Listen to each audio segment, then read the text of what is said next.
Welcome back to the KOAM News at noon. So another warm and breezy day across the area. We've had some extra cloud cover, especially in southeast Kansas and really along and to the west of I-49. And we have the chance for thunderstorms increasing as we head overnight. So you may recall this morning, this map looked slightly different, but they have since updated the outlook for our thunderstorms tonight. So still just that low risk for some small hail gusty winds, but it cut off a little further to the west. It's now been pushed a little further to the east for both of those threats, and this will be after midnight tonight, so it's something we'll keep an eye on. It's not something we're terribly worried about, but a couple of stronger storms will be possible. So what are we looking at as we go down the road? Now we head into this evening, believe it or not, as we talked about this morning, the clouds will begin to clear out, which usually it's the other way around. The increasing clouds we're starting to see should actually indicate rainfall coming, but it won't be until midnight or slightly after. We'll start to see some scattered showers and thunderstorms developing across the region. And this is why they've kind of expanded those low-end risks for strong storms a little further to the east, because we're looking to maybe get a decent little line of thunderstorms in here. This is 2 o'clock tomorrow morning.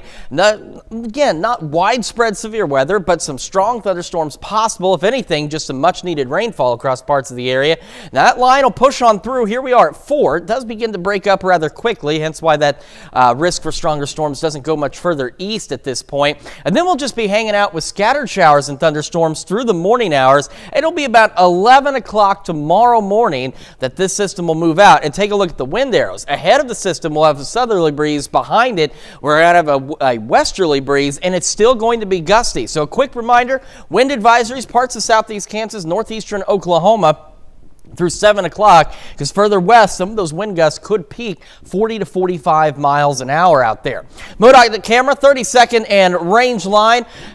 We mentioned again the I-49 corridor. Here's some clouds back here, and you can see just as they increase the further west you head. Here's our camera at the KOAM studios looking back toward Joplin and Carl Junction. These clouds lifting off roughly to the north, which is why they're not expanding much further, and they're already beginning to break up. This morning kind of looked like that alien spacecraft out of Independence Day. Now we're getting a little more sunshine. We're getting, here comes some now, peaks of sunshine from the KDOT camera at 69 and East 520th Avenue. So they're getting to be a lot more broken out there than what they were this morning. Sitting at 72 in Joplin, that south breeze at 20, gusting upwards of 29 miles an hour. Over in Pittsburgh, similar situation, 71, still mostly cloudy on that side. South-southeast breeze at 20, and those gusts again reaching upwards of 30 miles an hour.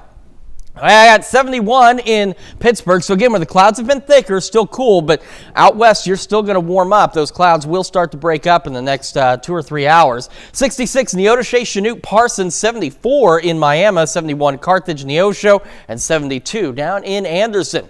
So for the rest of the day, still looking at highs, upper 70s, low 80s out there with the skies clearing and those gusty south winds. And then tonight, the thunderstorms will begin to move in. The winds will remain gusty outside of the thunderstorms, so bear that in mind that we'll have some gusty winds outside of any thunderstorm activity that we see tonight. These thunderstorms, of course, hanging around till about mid-morning tomorrow. After that, the temperatures will begin to fall slowly through the day. That's the good news. They won't plummet, but we're going to start out our high in the upper 60s and gradually cool back down. And we'll still have a gusty westerly wind as we head into the afternoon hours following those storms.